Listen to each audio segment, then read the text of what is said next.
Jadi diawali dengan Sarti yang ada di tengah hutan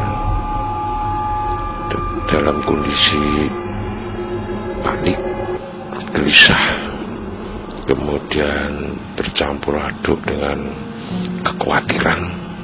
Misalnya terus berjalan, berlari kecil sambil memanggil, dan kadang-kadang panggilannya itu terasa memilukan, dengan berteriak, "Bapak, Bapak, di mana kamu? Di mana kau, Bapak? Tolong, Bapak. Sarti di mana ini, Sarti, Pak? Tolong. Ini ada di mana saya, Pak?" Terus lari menyipak-nyipak istilahnya semak-semak yang ada di hutan. Terlihat juga ada goresan-goresan, goresan-goresan kecil yang ada di kaki dan tangannya karena tajamnya ranting-ranting semak.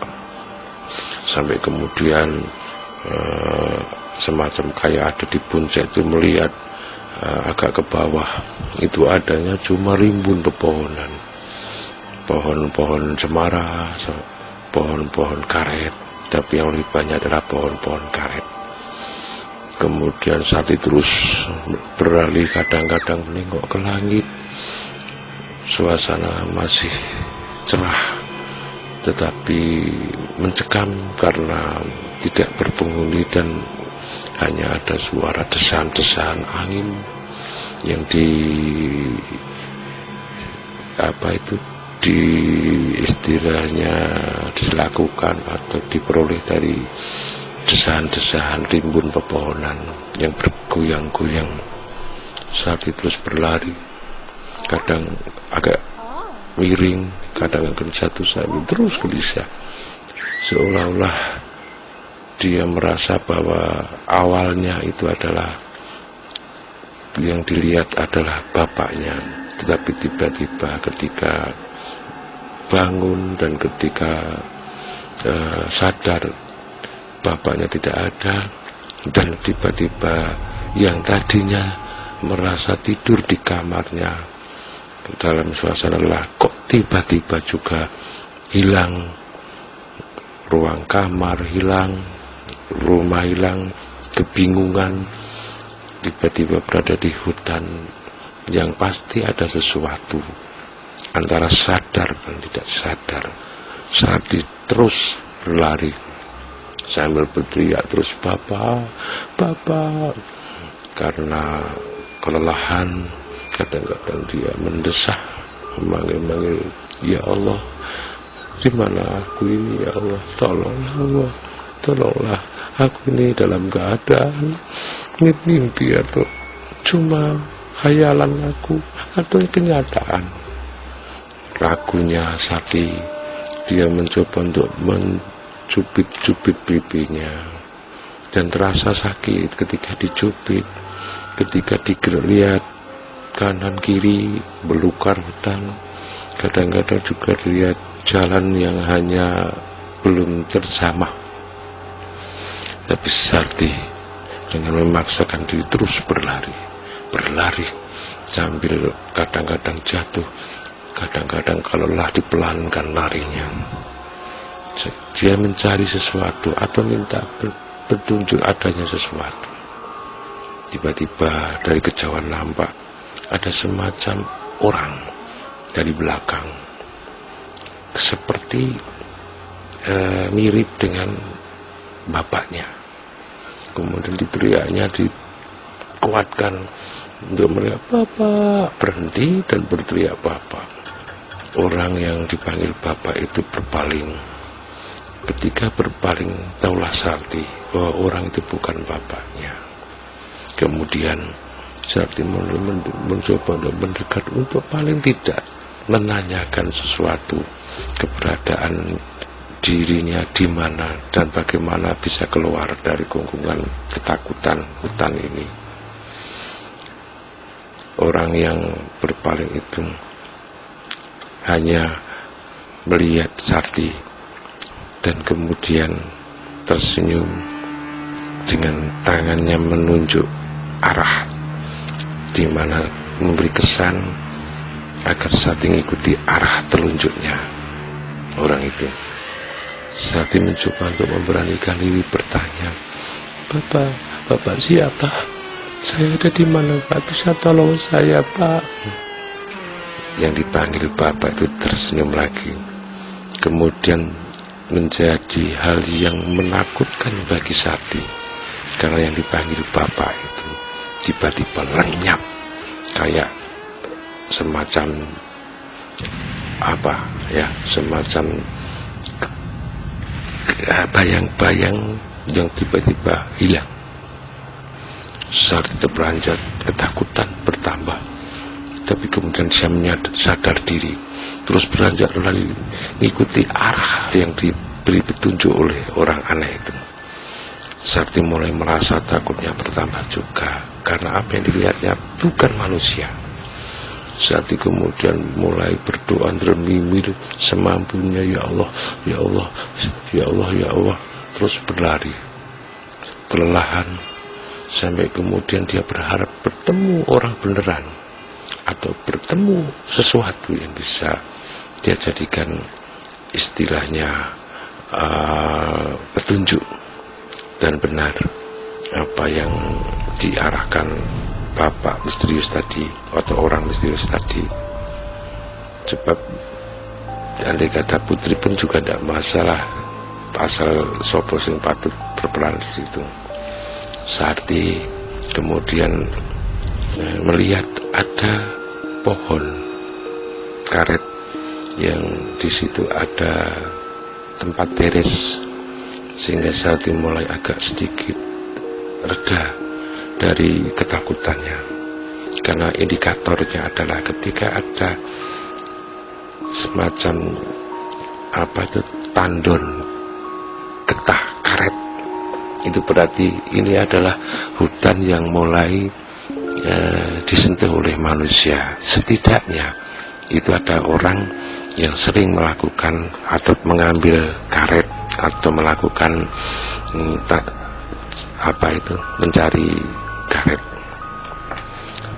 Sarti apalagi menambah menjadi agak lega ketika ada tulisan, walaupun tulisannya sudah usang. Terus kemudian pelang itu hanya terbuat dari kayu sederhana, hanya semacam tulisan mengarah kepada, menunjuk pada satu tempat. Ada tulisan DSN, berarti kan dusun. DSN, dusun. Di situ ada DSN, dusun. Sayangnya kalimat berikutnya tidak jelas. DSN ada huruf semacam L, ada semacam kayak L, kayak K, kayak B. Tapi di laman-laman yang bisa terbaca itu cuma UR, baru hilang lagi tulisannya. Betapa tulisan itu sudah lama, tapi karena ada arah panah, Sarti berbelok mengikuti arah panah itu. Di situ setelah 1 jam, Sarti menemukan ada semacam gubuk. Di situ juga membuat agak lega lagi. Ada gubuk berarti ada tanda-tanda kehidupan. Sarti dengan ragu, dengan hati agak lega, dia masuki gubuk itu yang ternyata sepi juga. Namun di gubuk itu ada semacam celana-celana yang sering dilakukan untuk kerja di hutan. Ada sepatu boot, walaupun sepatu bootnya sudah usang. Sarti kemudian diam di situ dengan harapan akan muncul orang, entah itu petugas perhutani atau penduduk yang ada di situ.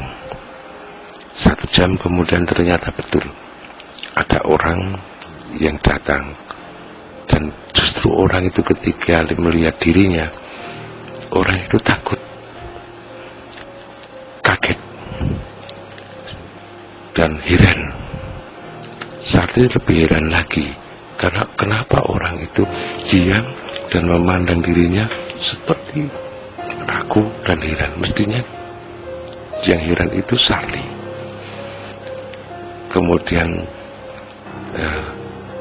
dengan saling memberanikan diri untuk komunikasi, barulah diketahui bahwa bapak yang datang itu betul-betul memang orang, dan dia adalah petugas lapangan perhutani yang ditugasi untuk merawat hutan. Kemudian mulai Sarti diskusi kecil, minta tolong supaya diarahkan, ditunjuk ke desa atau ke jalan dusun. Orang itu tidak keberatan dan dia sanggup untuk mengantar. Hanya saja karena orang itu adalah petugas lapangan yang masih ada tugas, Sarti disuruh untuk menunggu, dan dia berpamitan untuk paling tidak 15 menit karena ingin dirinya menyelesaikan satu tugas lagi. Sarti menyanggupi diri dan menunggu di gubuk itu. Tapi Sarti juga memandang jalannya orang yang mengaku petugas perhutani itu, yang akan melakukan tugas untuk mengecek pohon-pohon itu. Sarti memandang dari celah-celah gubuk yang membuat Sarti terkejut. Ternyata orang yang diikuti terus pandangannya itu tiba-tiba hilang, dan hilangnya bukan karena lepas dari pandangannya atau jaraknya yang terlalu jauh, tapi betul-betul Sarti melihat bahwa orang yang pakai petugas lapangan atau petugas perhutani itu hilang tepat di mata Sarti yang tajam, sehingga tidak bisa dipungkiri bahwa orang itu ternyata bukan orang. Hilang begitu saja. Sarti tentu saja semakin takut, tapi Sarti juga agak ragu. Tapi tadi bicaranya seperti manusia, tapi hilang. Namun Sarti lebih menguatkan ini bukan orang, sehingga tidak perlu menunggu lama. Sarti lari dari gubuk itu sambil kadang-kadang noleh-noleh ketakutan. Orang itu, sayangnya Sarti tidak mau berkenalan nama orang itu siapa. Hanya ketika Sarti sebelum meninggalkan gubuk, terlihat orang itu melepas pakaiannya. Di dalam pakaiannya itu disambilkan di gubuk. Itu Sarti sempat melihat nama orang itu. Di pelati, di mana? Di tanda di kaosnya itu. Namanya Sarmin. Nah, ketika Sarti melihat itu, dia tahu namanya Sarmin, kembali dia merasakan bahwa ini tentu orang. Tidak mungkin kalau makhluk halus kok ada tulisan Sarmin dan bajunya digedekan Sarmin kok ditinggal di perhutani. Namun Sarti sadar itu ketika hendak beranjak dari gubuk.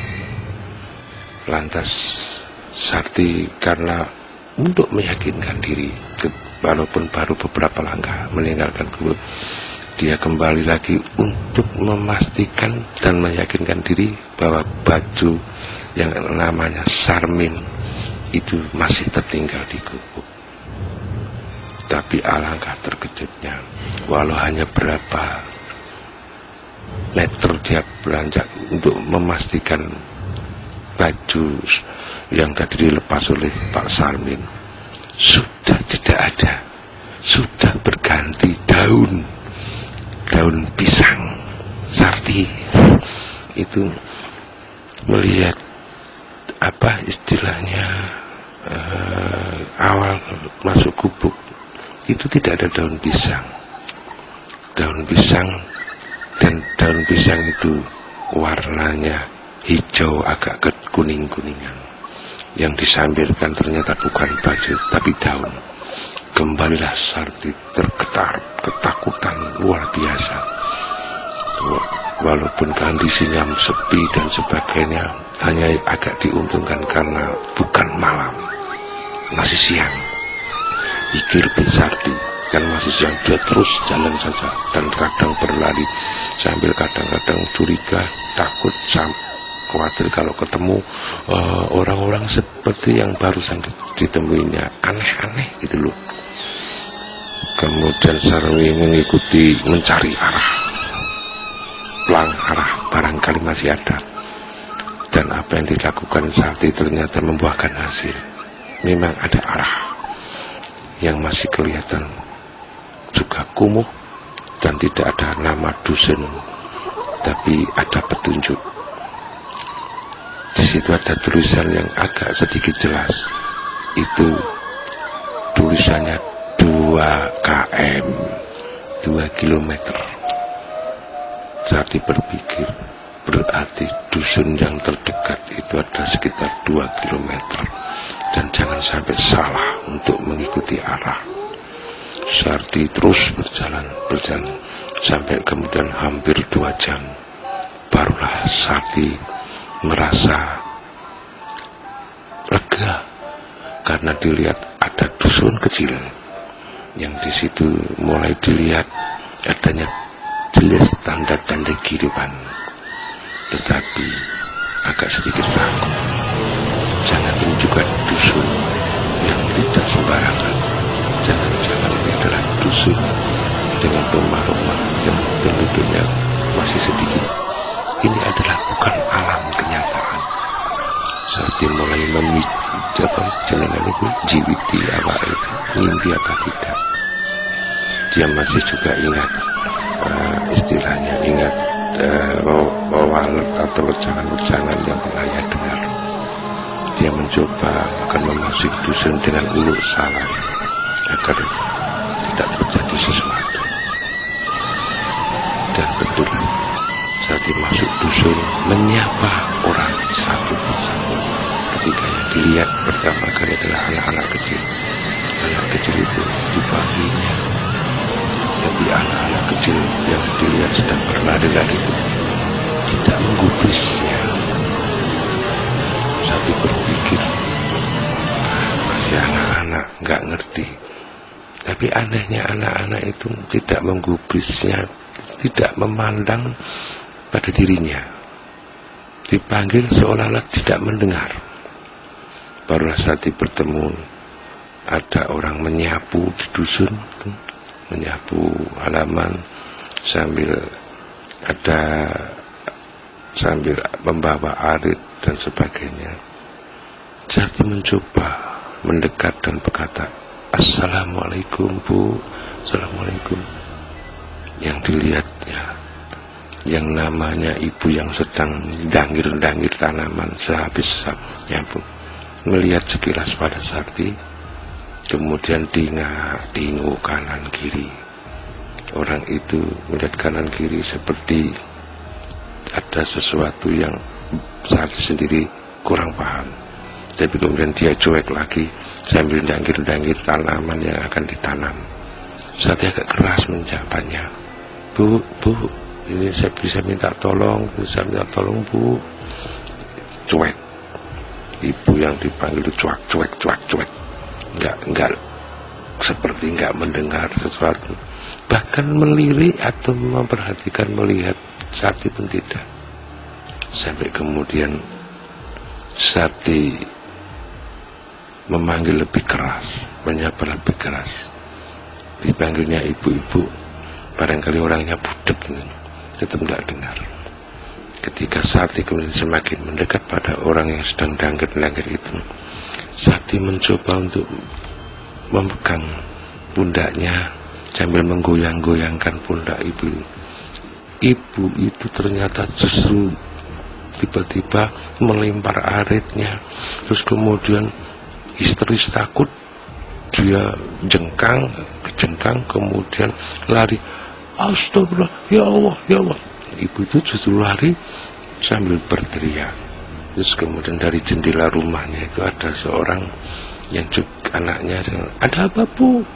Kota teriak, wes pokoknya meneng kabeh, meneng, ayo tutup lawang, diam. Terus masuk dengan ketakutan ibu itu. Sakti heran, mengapa bisa terjadi seperti ini ya?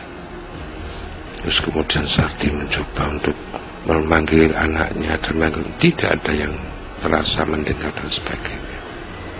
Sampai kemudian ada seorang kiai atau ustadz atau entah itu apa jalan hendak menuju ke musola.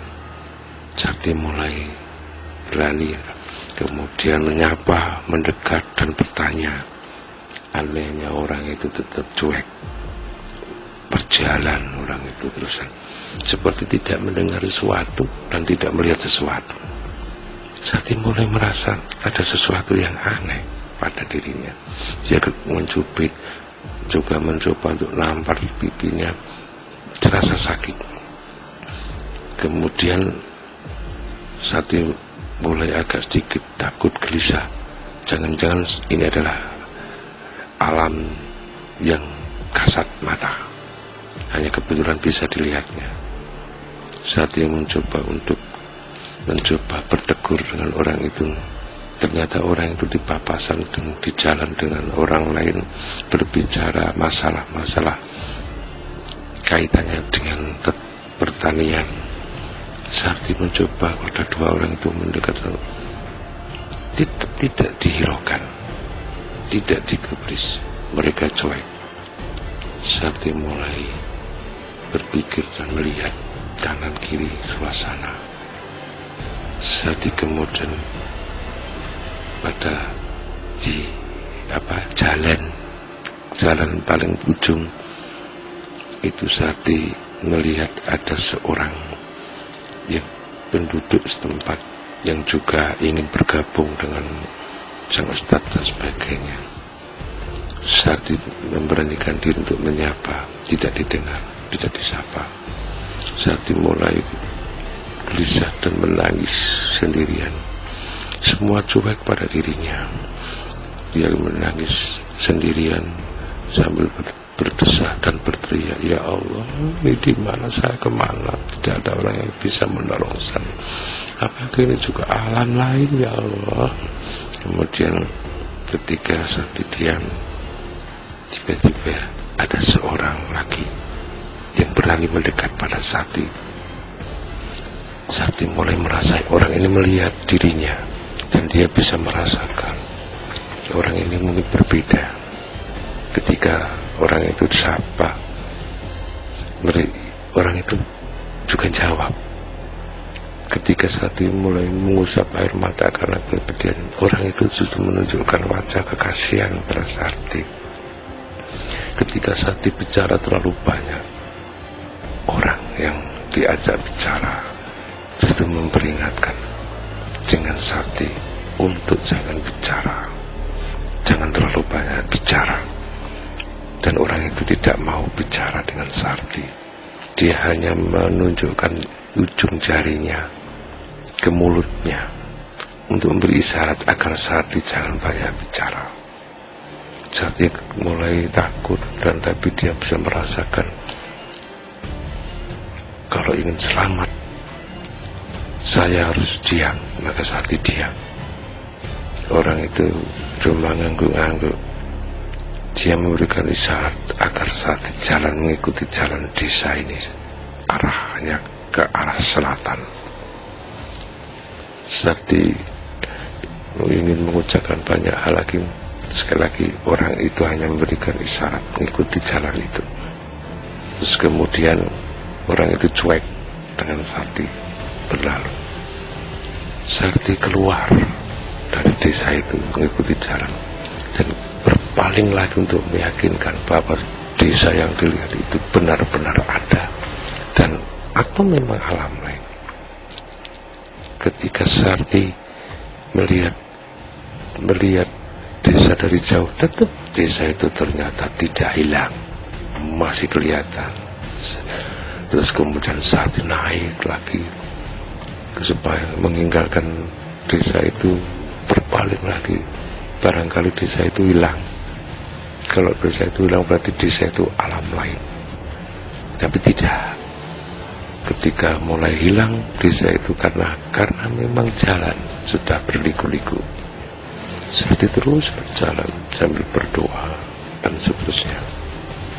Kemudian ada petunjuk lagi yang tulisannya adalah polisi.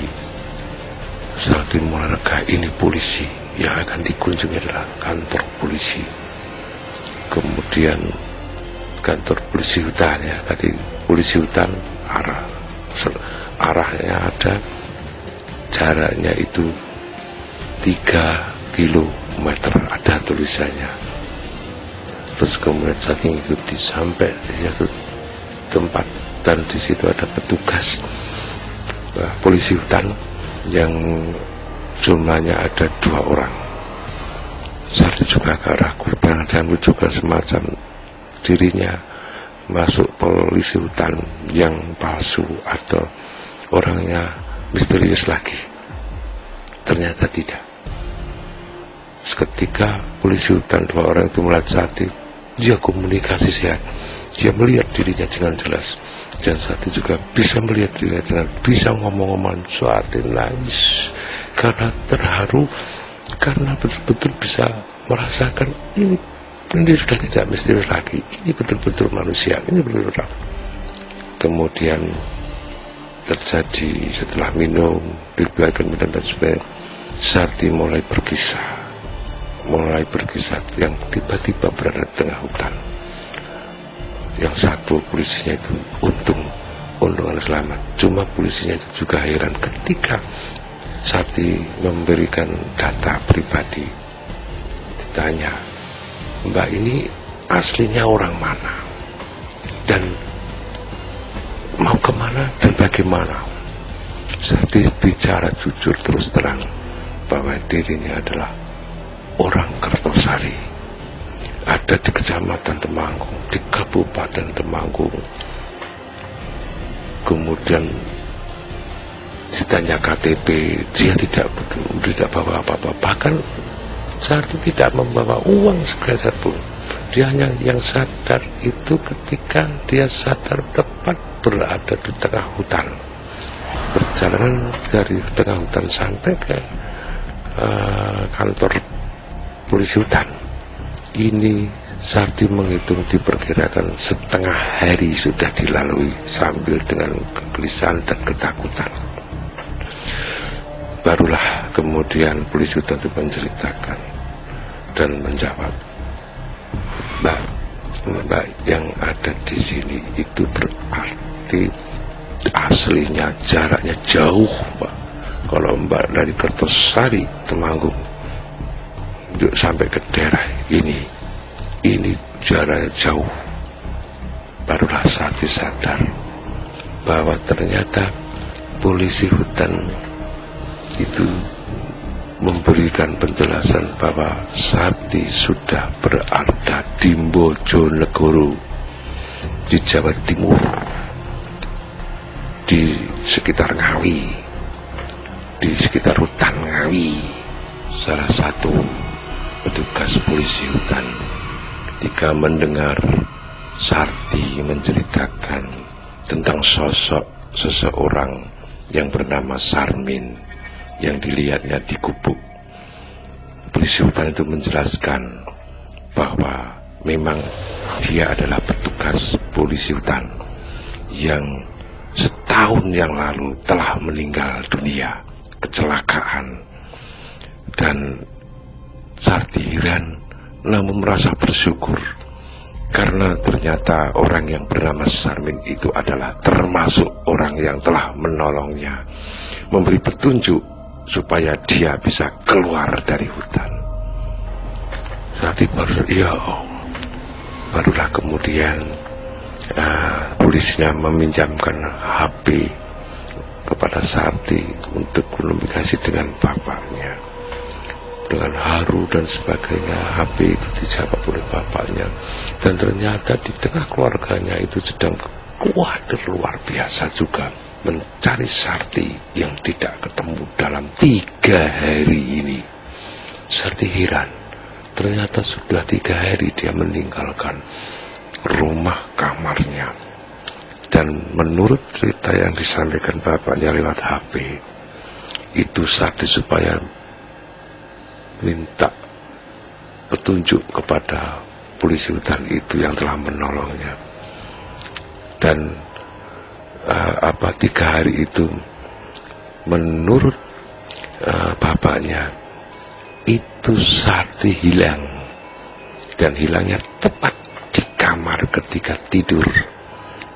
Barulah bapaknya bercerita bahwa dia sudah menanyakan pada orang tua, dan orang tuanya itu juga semacam kiai yang memberikan sinyal itu bahwa Sarti dibawa makhluk atau dipinjam makhluk atau diambil oleh makhluk itu yang namanya lampor.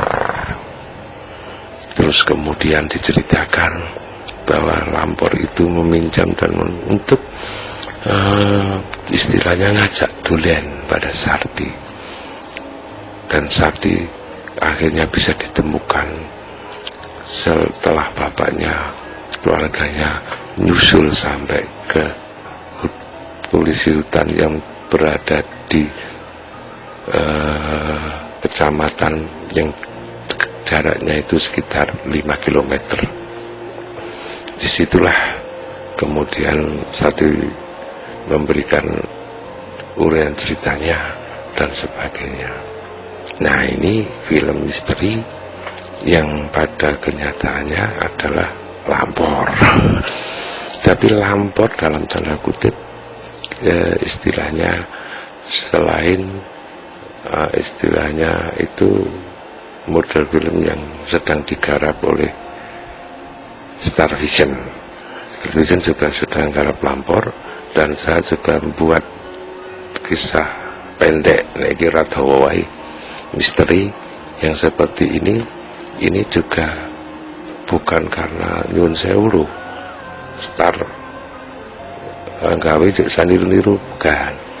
Jadi sebelum Star Vision yang oleh Kang Huda dan yang lain-lain, termasuk akan setelah Guntur, itu saya sudah lebih dulu membuat film judulnya Lampor, film pendek yang dimainkan anak-anak SMP 5. Itu sekitar 5 tahun yang lalu itu sudah saya buat filmnya, judulnya juga Lampor.